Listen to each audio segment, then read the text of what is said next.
Hi guys, it's your girl Chatty Patty, and I'm back with another edition of Chat to Patty.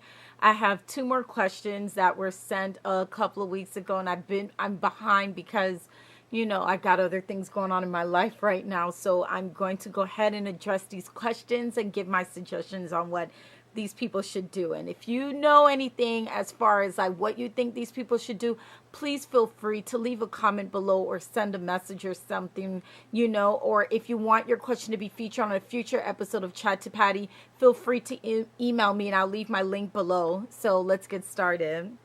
First question was from a guy, and this is a very interesting situation, and let me go ahead and read it. It's a long one.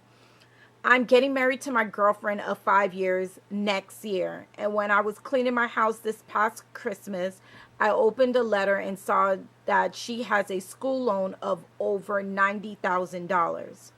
I know that people have school debt, but I wish she would have told me this before I asked her to marry me. She spends money like crazy and always going out to eat with her friends. She adds more expense to the wedding, and I'm feeling to tell her that I don't want to get married anymore. I was scared to tell her I opened up the letter, so I resealed it and left it on the dresser and saw that she opened it and put it away. It's been over a month since this SHIT happened, and she still hasn't admitted she's lying to me. I don't trust her with I don't trust her with nothing anymore. Tell me what I should do. Okay. There's nothing worse than dating someone for all these years and having no clue that the people that you're in love with, the people that you decide that you want to make this commitment with, are hiding secrets from you, and worst off, hiding debt as large amount as $90,000. Now, people do not understand that when you are finished with school, you have to pay the government back for the money that they loaned you when you did your education. I was in debt. I used to pay, I believe it was $50 a month. And once they see you paying it, it's not going to go into collections. You're not going to get these harassing phone calls. At least you're paying it off.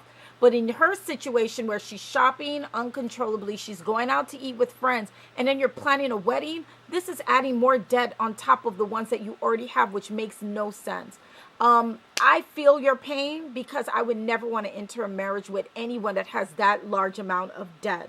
You got to be truthful. I mean, honestly, you have to be truthful to this girl. Let her know, you know what? I opened the letter. I read this.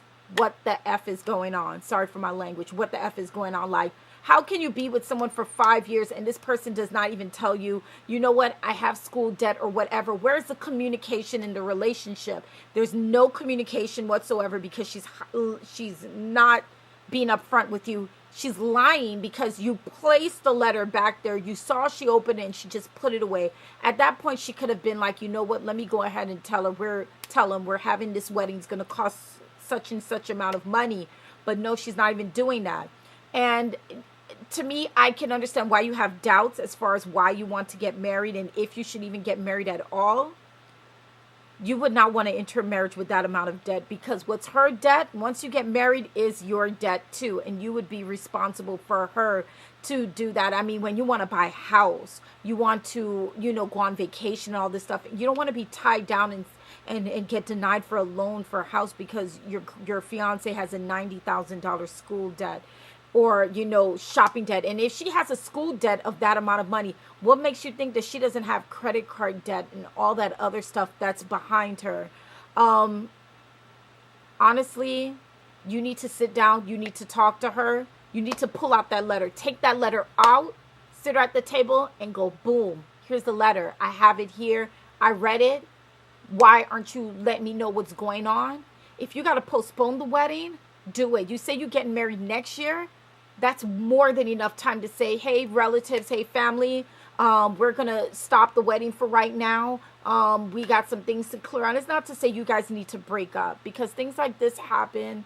It's not a sign for you to break up, but she needs to be honest. If she's like continuing to deny and lie, then I don't think that marrying this woman would be a wise choice for you. You need to, when you talk to her, find out if that's the only debt that she has. If that's not the only debt she has, Let her know how important it is that she needs to be honest. If she has any kind of other debt hidden that she needs to tell you about, she needs to let you know these things, because there's nothing worse with going into a marriage with a large lump sum of debt that you're paying off year after year, and then worst off, you're not even responsible for this debt. It's your partner that is. It's like the worst feeling in the world. Again, my advice, honestly, postpone that wedding. Or if you still want to get married, don't do the big wedding. Maybe just go to the courthouse and get married that way, or do a simple little ceremony, maybe in your house or something. I know that sounds kind of cheesy and kind of cheap, but you know what?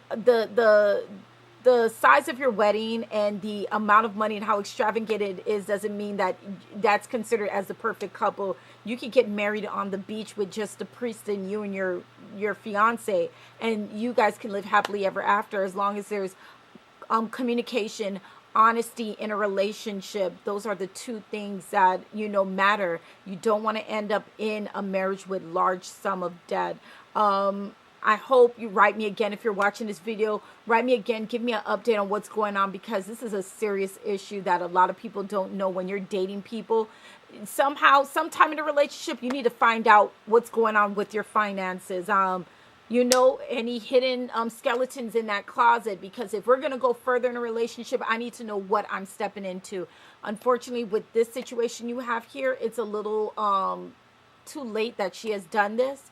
So keep me updated. Let me know what you decided to do, and I would like to hear about what's going on so I can update all my people too, because I'm sure they're going to wonder the same thing. So that's that. That's the first question. I'm going to go on to the second one. Let me read that one.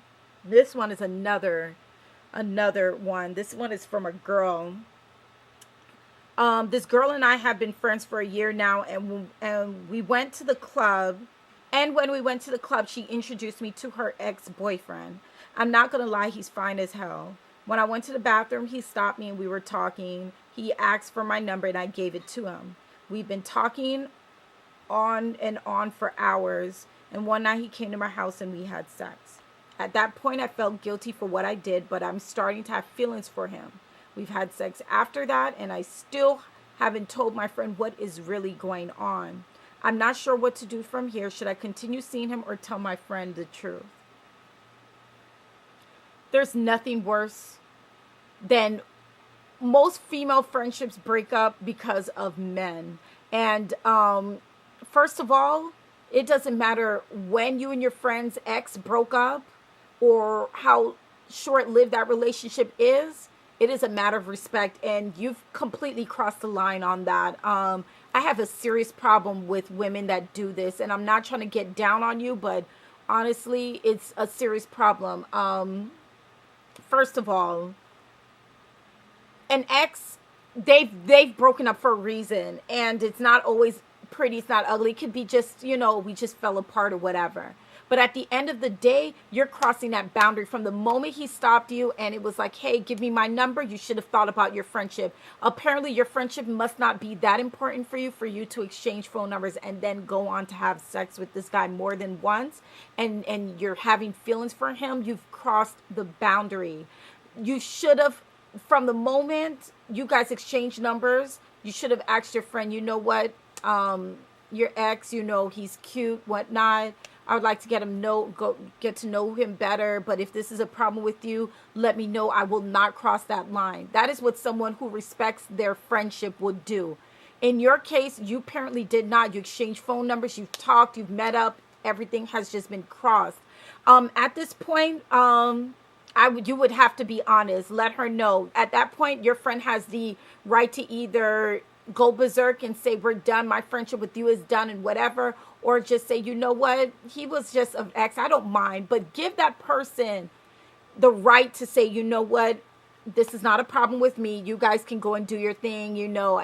These things do not bother me. Or let that person say, you know what, this does bother me. I don't want to walk around and see you guys together when I know that my relationship with him did not work. These things are sensitive subjects, and something that you should have respected your friend in the first place and not cross that boundary. I hope you would do the right thing and tell her Ladies out there, it's not cute to go after someone's ex-boyfriend. I mean, it to me it's just beyond disrespectful in a way. I understand, yeah, he's not with you anymore. Maybe I'm a better person. You don't know these things. You don't know the history that those two people had together. Worst off, what if they had kids together, and then you're going to family function and your ex-friend or your friend is like with your ex-boyfriend or husband. It's just an uncomfortable situation. Be honest, let your friend know what has happened. We've exchanged numbers, we've gone past the boundaries, we've already done the deed. And I wish I had told you this earlier, but I did not. If you respect the friendship, you would do that. If you don't respect the friendship, then I guess you got to live your life and do you. But it wasn't a good move on your part. I'm not trying to be down on you, but I don't respect things like that. I don't like it. I don't do that to other people, and I just don't want people to do that to me. I mean, think about it. If this was you and you had an ex that you were with for a number of years, and you have a friend, and all of a sudden you find out your friend is like sleeping with your ex that you were in love with for so long, it wouldn't be a nice feeling. It's not a nice feeling. I know how it is personally. It has happened to me, and it's not a nice feeling. It's something you never get over. So remember that. I hope I've helped both of your situations. I really like these little chat to Patty segments. If you guys have any questions or anything that you want me to feature on an upcoming episode, just feel free to email me. The link is below. And thank you for tuning in. Leave comments and concerns or whatever below. I would like to hear from you guys. Take care. Bye.